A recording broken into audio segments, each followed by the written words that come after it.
映画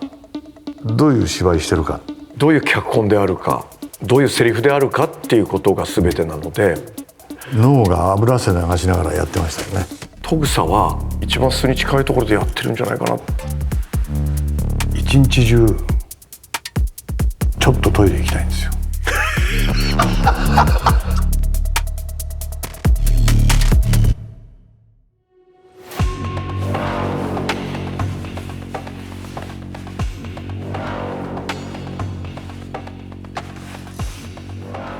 なんだろう、ちょっと重い雰囲気だけど。何が始まるんだろうな。あ、すいません、なんか悪いことしました？大塚明夫です。65歳です。職業は声優です。広角機動隊では馬頭役をやっています。山寺宏一です。63歳、職業は声優です。同じく、広角機動隊シリーズでは戸草をやらせていただいております。俺の目を盗みやがったな。急にでっかい声出した。温泉さんごめんなさい。待てばでよければ。ちょっと懐かしいところ、ね、はい。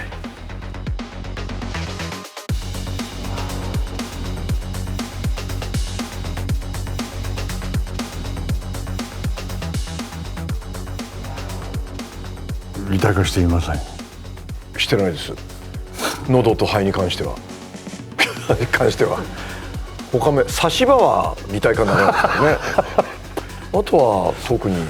なんか入れ替えたりしてないんで、言ってみりゃ差し歯も擬態化、インプラント喉と肺っていうから、僕肺は大丈夫なんですけど、喉はねやっぱり年とともにいろいろ弱ってくるんで、取れたよね。慌ててボイトレに60ちょっと手前あたりから行ってなんとかっていう感じですね。僕も紹介してもらおうかなって。源田さんご存知ですよね。源田さんもボイトレ行ってるらしいですよ。源田鉄章さんはもうずっとですよね。ずっとすごいよね。さすがです。真似しないと。だいぶ衰えてきました。よく聞いてみてください。だいぶ衰えてますから。変わんないでしょ。だいぶ昔から老けてたね。貫禄が貫禄があって、あとはね、こう一日中ちょっとトイレ行きたいんですよ。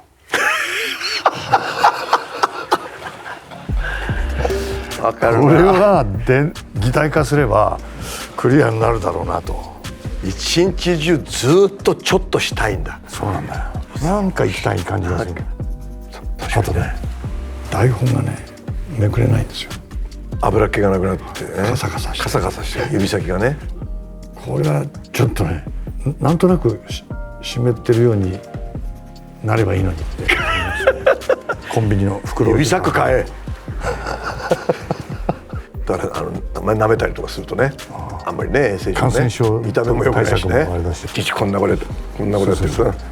おおどうもどうもなんてね、今度やってたそばからね、おおそうなるからね、気をつけた方がいいけど。擬態化してんですよつってこう指がねつってそのためだけに台本めくるためだけに指先擬態化。ドーピングも一切してないですね。やってないです。天然アルコールならちょっとやりますけどオイルはちょっとやんないですね。多くはないけどありますね。そうですね。今日も行くか。そういう感じになってますけど、まあ無事ここから出してもらえればだけどね。脱出できればね。出してもらえなかったらいけないけど、一応予約はしてあるけど大丈夫かな。でも結構若い頃から行ってますよ。まあ何人かでも行くし、差しでも。何人かで飲むより差し飲みの方が気楽なとこあるよね。そうですね。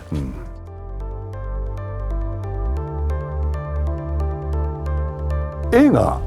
どういう芝居してるかっていうので微妙に変わったりはあるよね。あと絵のその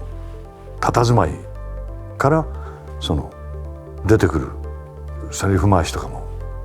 ちょっとずつ変わったり。ただあれだよね、押井さん作品と神山作品と、やっぱりタッチが違うんで、もうちょっと全体に弾んだイメージでやってくださいとかいうのはありますから、そこへ乗っかるとやっぱりどうしても同じようにはならないですよね。そう我々がこうやろうとかこうやってやろうとかっていうよりも、それ監督がどういう雰囲気で今回を、ね、演じてほしいかっていうところだと思います。でそういうふうに映像もできてて、台本がそうなってたら自然とそうなるという。最新のやつではCG アニメーションになってるんで、実際にあれをつけてこう演じた人たちがいて、モーションキャプチャーをつけてね、方々の努力はすごいんですよ。実はアクションとかも相当やってますからね。一人で何役かやってらっしゃるんですけど、一人でこの役の時はこういう喋り方、こういうちょっと声色も若干意識して撮影に臨んで、それが入った映像を見て音も参考にしながら、聞く聞かないは我々の自由なんですけど、それでセリフも含めてそこに当て込んでいくので、それまで好き勝手にやってた部分よりもちょっと幅がタイトになった感じですかね。完全な二次元の中でやってる時はその口だけが動いたりで、もちろん目はバトは表情がないんですけど、その割となんて言うんだろうな、自分の魔尺でポンポンポンポンいけるんですけど、ところがやっぱりモーションキャプチャーをつけて生身の人間がやるとセリフを覚えなきゃいけませんから、今までのアニメのように縦板に水のようにセリフをブワーッと流すことができない。どうしてもこう一つ一つ押さえて渡したり、その思い出しながらみたいな、ちょっとそういう間ができたりとかっていうのがどうしたってできるんで、そこら辺がやっぱ微妙に違って見えるところのゆえんじゃないですかね。どういう脚本であるか、どういうセリフであるかっていうことが全てなので、自分が年取った分前と比べて老けて聞こえるのはちょっと気をつけなきゃいけないなぐらいはありますけど、僕は一番戸草はいろんな声優のとしてキャラクターやる中で一番何も考えてないっていうとちょっと誤解を加工してないという感じではありますね。役柄とか声とかに関しては一番素に近いところでやってるんじゃないかなって気は自分ではしてます。そうですねあれもね、他人とは思えない。カバーも素だよね。そうではない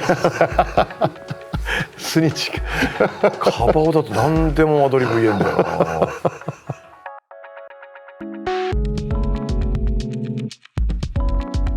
苦労はあったろうけど楽しい方が先だになっちゃってあんまり覚えてないですね。いや、すっかり忘れましたね。忘れてんのかな。ないです。俺もそんなね、そんな苦労したなっていうことない。まあね、だからよくわからない難しいセリフ、そっちですよ。なんとか阻止とかね、そういうよく知らない言葉をそれこそ縦板に水でバーって言わなきゃいけないっていうのはやっぱりなかなか苦労ですけど、最初の映画、押井さんの映画もそうでしたけど、今ならちょっと理解できるような確かにこともね、そういうセリフもたくさんあったような。だから先にこういう世界観ですっていうね、の3人はスタッフとね押井さんとレクチャーを受けたんですけども、それでもだって30年前ですからね、まだ我々は30代ですからね。だからネットっていうふうにね、今ならネットって言うけどこのシリーズではネットは広大だわって言ってるもんね、ネットって言ってるぐらいで、最初その意味もそうなんだろうなぐらいで、今とは全く違うので、そういう意味でその概念とかそういうこともおぼろげな、あやふやなものだったね。脳が油汗流しながらやってましたよね。まず電脳化もね、今ならなんとなく携帯もない時代ですからね。でもね、それがバレないようにやらなきゃいけないから。そうそう、視聴者にもバレないけどスタッフにもバレちゃいけないと思っていつもヒヤヒヤしてましたよね。あとは僕も間近でいつも聞いてましたけど、明夫さんの叫ぶ元子は本当にね、なんかね、音量だけのことじゃなく魂が本当にこもってる感じが、元子っていうね、それは少佐への愛と言いますか。そうだね。それがやっぱり深い。あそこって言いそうになっちゃって。もちろんあっちゃんへの愛はね、我々深いんですけど、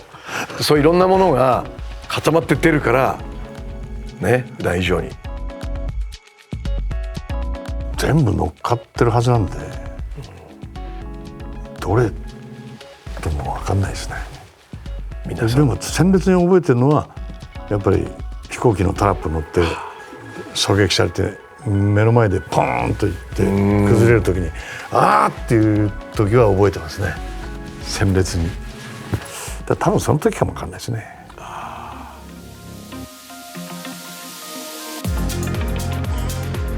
そうですね、そういう監督も結構いるし、教えてくれる監督もいるし、まあ亀山さんはその教えないタイプだったんでしょうね。必要最低限のことはね、もちろん教えてくださるけども、そんな先ね詳しくは、だったような気がします。でも最初のシリーズの時は僕は他の役もやることになったんで、笑い男のね元になった葵くんもやることになるんで、だったら知ってた方がよかったんじゃないかなってまあ出てこないですけど、なかなか出てこないけど苦労したといえばそこですね。あれは大変そうだったね、見ててね。なんで両方やるんだろうと思って、なんでだったんだろうね。制作費が足りなかったのそんなことないでしょ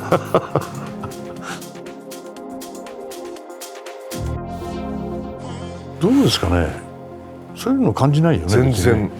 だ多分吉井さんが言うその部分っていうのは、本当はその背景にいる人たちが全員動かしたかったけど、それをやるお金がないとか、そういうことじゃないですかね。吉井さんがイメージした映像っていうものを本当はやりたいのに、お金がないからそれは無理ですって言われちゃったとか、それがお金がないっていうことだったんじゃないですかね。まあね、いろんなことにかかりますからね、我々は一切そういうところはタッチしてないというか、ね、予算ないからちょっと NG 絶対ダメですよとかね、スタジオでかかるからとか言われてないもんね、言われてない。だいぶざっくり言ってんなとかなかったよねじっくりじっくりやっぱり。でもうその最初の劇場用からね、先輩方もたくさんもちろん出てらっしゃるし、すごいね、端々まですごいっていうか、どの役もね、ぴったりの方々がやられてたようなイメージっていうかね、そうですよね。だから我々に関しては一切すっごい予算かけてやってる作品だっていうふうにね、絵のクオリティが上がったなっていうのは、感じますこんなのが日本で作られるんだってやっぱり画期的だなと思いましたから、我々のギャラが上がったりとかはないですね。その後それは我々次第だよね理想を言えばブースでね死ねたらと思いますけど、言わずもがな、田中敦子というね声優役者とずっとやってこれたっていうことですね。